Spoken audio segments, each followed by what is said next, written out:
கிளப்பில் பேசுகிற பொழுது உண்மையிலேயே எனக்கு கொஞ்சம் சந்தோஷமாக இருக்கும். நீ எல்லா கிளப்லேயும் அப்படி தான் சொல்கிறேன்னு சொல்லக்கூடாது. ரோட்டரி கிளப்பு எனக்கு ஸ்பெஷல்.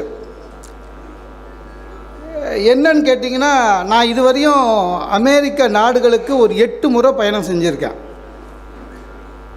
முதல் முறை என்னை அமெரிக்கா அனுப்பிச்சது, அதுக்கு காரணம் ரோட்டரி கிளப் தான். யாரும் செலவெல்லாம் பண்ணி அனுப்பலை. நான் முதல் முறை அமெரிக்கா போகிறதுக்காக விசான்னு அமெரிக்காவிலேருந்து கூப்பிட்டாங்க. விசா இல்லை. சுற்றி இருக்கிறவங்களாம் நம்மளை பயமுறுத்துவோம், பார்த்துக்கிறீங்களா? விசாவா? கிடைக்காது. ஒரு முறை ரிஜெக்ட் பண்ணாங்கன்னா உனக்கு கிடைக்கவே கிடைக்காதுன்னுட்டான். ஒருத்தர் என்ன கேட்டான், உன் சர்நேம் என்னான்னா? அப்படின்னா என்னான்னு கேட்டேன். சத்தியமாக கிடைக்காதுன்னா. அதுக்கப்புறம் எனக்கு விசா அரேஞ்ச் பண்ணுற அந்த ஆஃபீஸர் அம்மா சொன்னாங்க, சார் ஒன்றும் இல்லை, உங்களுக்கு ப்ராப்பர்ட்டி இருந்ததுன்னா விசா கொடுத்துருவாங்க, எப்படி அதுக்காக நீங்கள் திரும்பி வருவீங்கன்னு. ரைட்டு, நான் விடலை. என் வீடு பத்திரம், கடைசியாக கட்டின கரண்ட்டு பில்லு, லாட்ரி சீட்டு எல்லாத்தையும் எடுத்து போனேன். ஒரு ப்ரொஃபைல் ஒன்று கொடுத்தேன். அவன் அமெரிக்காக்காரன். அப்படி திரும்பிக்கிட்டே வந்தான். அங்கே பேசினேன், இங்கே பேசினேன். உண்மையிலே நீங்கள் நம்ப மாட்டீங்க, ஒரு ரோட்டரி டிஸ்ட்ரிக்ட் கான்ஃபரன்ஸில் பேசின இன்விடேஷனை வச்சுருந்தேன். அவன் அத்தோடு நிறுத்திட்டு you can go to Americanah. ஆக என்னை அமெரிக்காவை அனுப்பிச்சது ரோட்டரி கிளப் தான். இன்னொன்று, இங்கே வந்து பார்த்த உடனே தான் தெரியுது, சாரெல்லாம் கோட்டு போட்டுன்னு வந்திருக்காரு. நான் கூட முன்னால் ரோட்டரி கிளப்பு மோட்டிவேஷன் கிளாஸுக்கெலாம் கோட்டு போட்டு போயிருந்தேன். இப்போ நிறுத்திட்டேன். எனக்கும் கோட்டுக்கு ராசி இல்லை.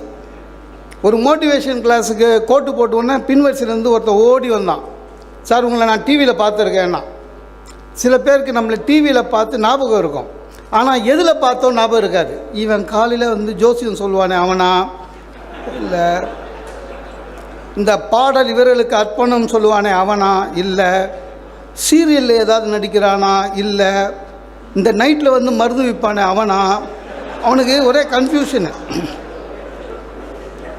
இவன் கண்டுபிடிச்சிட்டான், சார் உங்களை நான் அட்வர்டைஸ்மெண்ட்டில் பார்த்துக்கிறேன். நான் பக்குனாச்சு. நான் அட்வர்டைஸ்மெண்ட்டை நடிச்சதே இல்லை. எப்போன்னு? சார் தமன்னா அன்சிகா கூட டான்ஸ் ஆடுவீங்களே. எனக்கு ஆசை தாங்க, ஆனால் நான் இல்லை. அது சரணா ஸ்டோர் ஓனர் தானே. நான் அன்றைக்கி கட்டினேன் கோட்டை.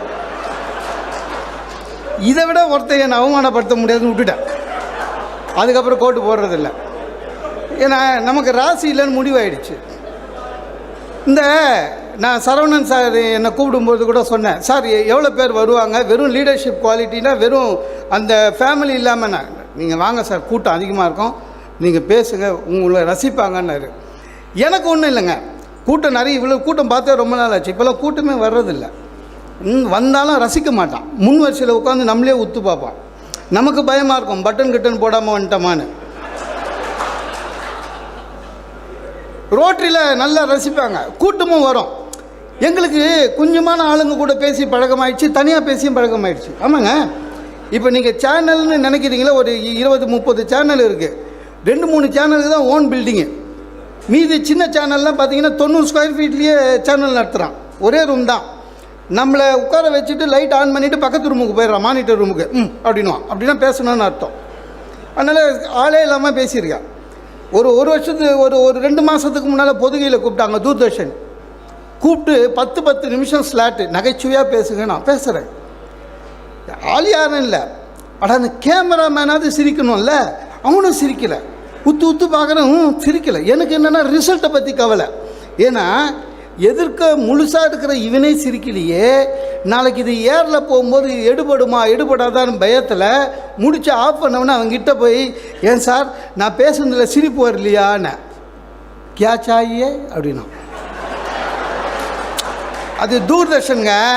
அவன் போன மாதம்தான் உத்தரகாண்ட்லேருந்து ட்ரான்ஸ்ஃபர் ஆகி வந்துடுறான். நீ எது பேசுனா அவனுக்கு என்ன 10 நிமிஷம் ஆன் பண்ணணும், ஆஃப் பண்ணணும், அதோடு முடிஞ்சிச்சு. இந்த மாதிரிலாம் மாட்டிருக்கும். அதில் ஒன்றும் பிரச்சனை கிடையாது. சில முறை நமக்கு வந்து இந்த பேச்சாளர்ன்ற திமிர்லாம் இருக்குல்ல, பேச்சாளர் நம்மளை எல்லாருக்கும் தெரியுது, அதெல்லாம் அடங்கின இடம்லாம் இருக்குது. சரியா? திடீர்னு காலையில் புது நம்பர்லேருந்து ஃபோன் வரும். ஏதோ ஒரு அமைப்பாளர் கூப்பிட்றாருன்னு ரொம்ப அலைஞ்சி, வணக்கம் மோகன சுந்தரன்னு. ஆமாம், நீ செப்டிக் டேங்கும் க்ளீன் பண்ணுவியா? நான் ஒருத்தன் அவன் ஏதோ மெயின்டெனன்ஸுக்கு அடிக்கிறவன் ராங் கால் எனக்கு வந்துடுச்சு.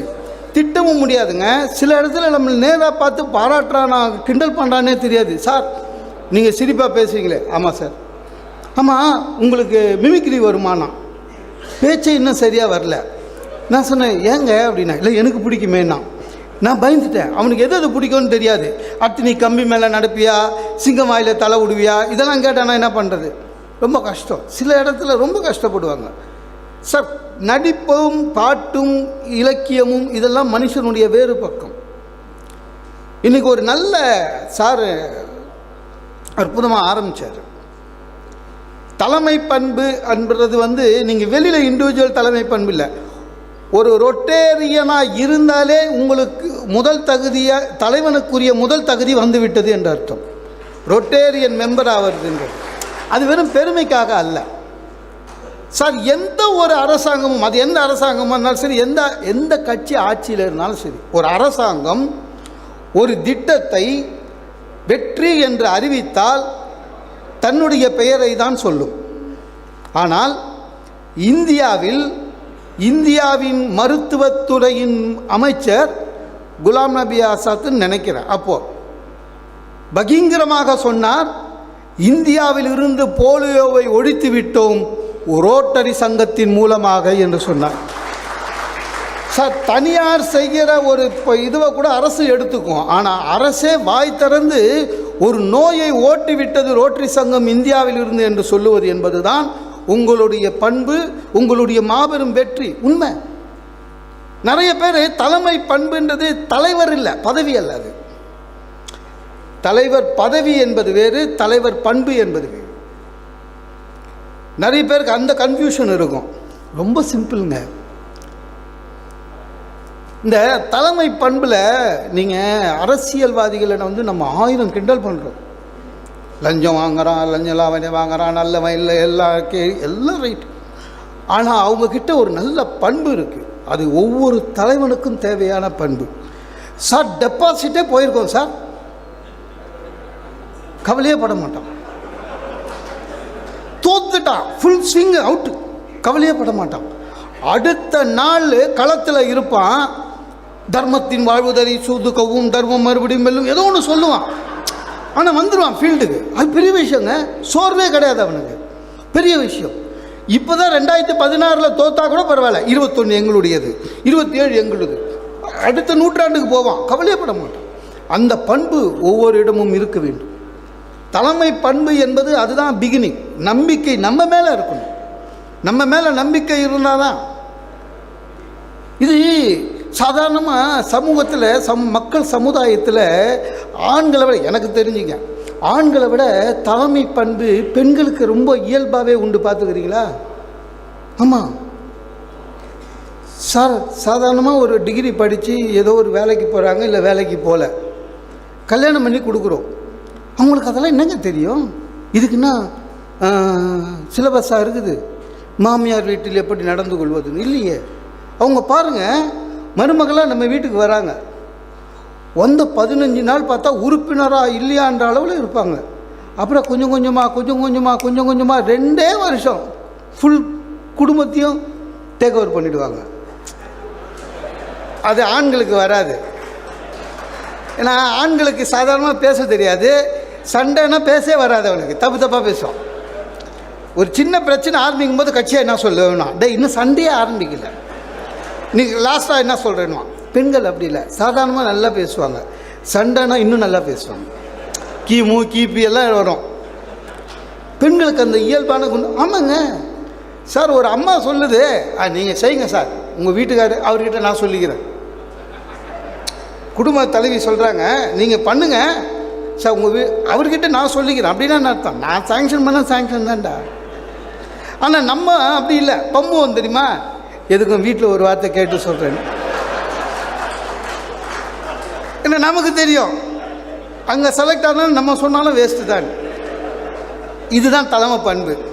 தன்னை முன்னிறுத்தவில்லை என்றாலும் கூட தான் தலைமை என்பதை மற்றவர்கள் ஒப்புக்கொள்ள செய்வது தான் உண்மையான தலைமை பண்பு. சார், ராஜாஜி காந்தி, மகாத்மா காந்தி ராஜாஜியை தான் என் கூட இருக்கிறவங்களில் அறிவாளின்னாரு ராஜாஜியை. ஆனால் காந்தியால் போற்றப்பட்ட அறிவாளி என்று போற்றப்பட்ட ராஜாஜியை விட மக்களால் போற்றப்பட்ட காமராஜர் தான் மக்கள் மன்றத்திலே நின்றார். அப்படின்னா தலைமை பண்பு என்பது என்ன தெரியுமா? இரக்க குணமும் அன்பும் காட்டுவது தான் தலைமை பண்பு. இந்த சமூகத்துக்கு நம்ம என்ன செய்ய போகிறோன்னு எண்ணி அதை செய்வது தான் உண்மையான தலைமை பண்பு. இப்போ நீங்கள் ஒரு கிளப்பில் இருக்கீங்க, கிளப்பில் இருந்துட்டு உங்களுக்கு கொடுக்கப்பட்ட வேலையை மட்டும் செய்கிறது தலைமை பண்பு இல்லை. அதுக்கும் மேலே இந்த டார்கெட் உங்களுக்கு கொடுக்கறது இல்லை, நீங்களே ஏற்படுத்தி கொள்வது. நான் ரொம்ப கிளாஸ் எடுக்க மாட்டேன், ஏன்னா அதுக்கப்புறம் உங்கள் மக்களே இருக்காங்க. தலைமை பண்பு என்பது நாமளே நம்முடைய குறிக்கோளை அதிகப்படுத்தி கொள்வது, அதான் தலைமை பண்பு.